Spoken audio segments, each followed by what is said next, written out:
Telangana CM Revanth Reddy బృందం Davos పర్యటన సందర్భంగా తొలి ఒప్పందం కుదిరింది. యూనిలివర్ కంపెనీ గ్లోబల్ సీఈఓతో ముఖ్యమంత్రి జరిపిన చర్చలు ఫలవంతమయ్యాయి. వినియోగ వస్తువుల తయారీలో ప్రపంచంలోనే పేరొందిన బ్రాండ్లలో ఒకటైన యూనిలివర్ తెలంగాణలో పెట్టుబడులకు సంసిద్ధత వ్యక్తం చేసింది. తెలంగాణలో ప్రొడక్షన్ యూనిట్లను ఏర్పాటు చేసేందుకు ఒప్పందం కుదుర్చుకుంది. కామారెడ్డి జిల్లాలో పామాయిల్ తయారీ యూనిట్ ను ఏర్పాటుకు అంగీకరించింది దిగ్గజ సంస్థ. తెలంగాణలో బాటిల్ క్యాప్ల తయారీ యూనిట్ ను నెలకొల్పేందుకు సంసిద్ధత వ్యక్తం చేసినట్లు తెలుస్తుంది. ఇక ఇదే అంశంపై మరింత సమాచారం మా political bureau chief Ram live లో అందించడానికి సిద్ధంగా ఉన్నారు. చెప్పండి రామ్, రేవంత్ రెడ్డి బృందం దావోస్ పర్యటన సందర్భంగా తొలి ఒప్పందం కుదిరినట్లు తెలుస్తుంది. అప్డేట్స్ ఏంటి? ఏదైతే తెలంగాణ రాష్ట్ర ముఖ్యమంత్రి రేవంత్ రెడ్డి బృందం విదేశీ పర్యటన కొనసాగుతా ఉంది. ఇప్పుడు ప్రస్తుతం దావోస్ లో 2వ రోజు పర్యటన కొనసాగుతుంది. ఈ నెల 17వ, 17, 18, 19 తేదీల్లో సింగపూర్ లో పర్యటించిన రేవంత్ రెడ్డి బృందం నిన్న నుంచి కూడా దావోస్ లో పర్యటిస్తున్నారు. ఈ బృందంలో ఐటీ శాఖ మంత్రి శ్రీధర్ బాబుతో పాటు IT principal secretary Jayesh Ranjan తదితర ముఖ్య అధికారులు కూడా ఈ కంపెనీలో మొత్తం కూడా రేవంత్ రెడ్డి మంత్రి శ్రీధర్ బాబుతో పాటు పరిశ్రమల శాఖ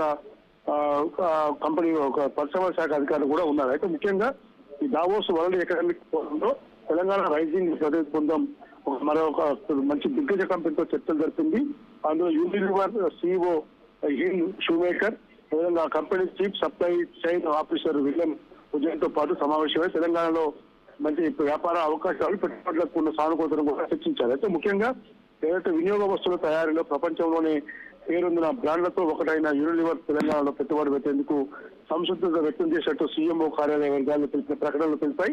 తెలంగాణలో తయారీ యూనిట్లను ఏర్పాటు చేసేందుకు కూడా ఈ ప్రపంచ దిగ్గజ సంస్థ యూనిలివర్ ఒప్పందం కుదుర్చుకుంది. కామారెడ్డి జిల్లాలో పామాయిల్ తయారీ యూనిట్ కూడా ఏర్పాటు చేసేందుకు అంగీకరించి అదేవిధంగా బాటిల్ క్యాపుల తయారీ కోసం కూడా ఒక యూనిట్ నెలకొల్పేందుకు సంసిద్ధత వ్యక్తం చేసినట్టు తెలుస్తా ఉంది.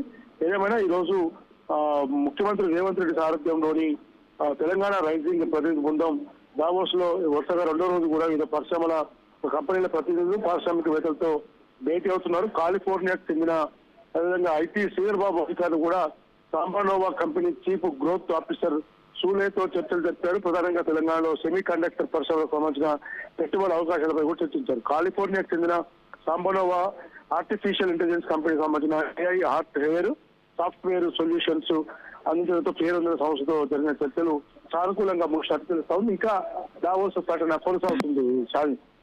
Thank you Ram.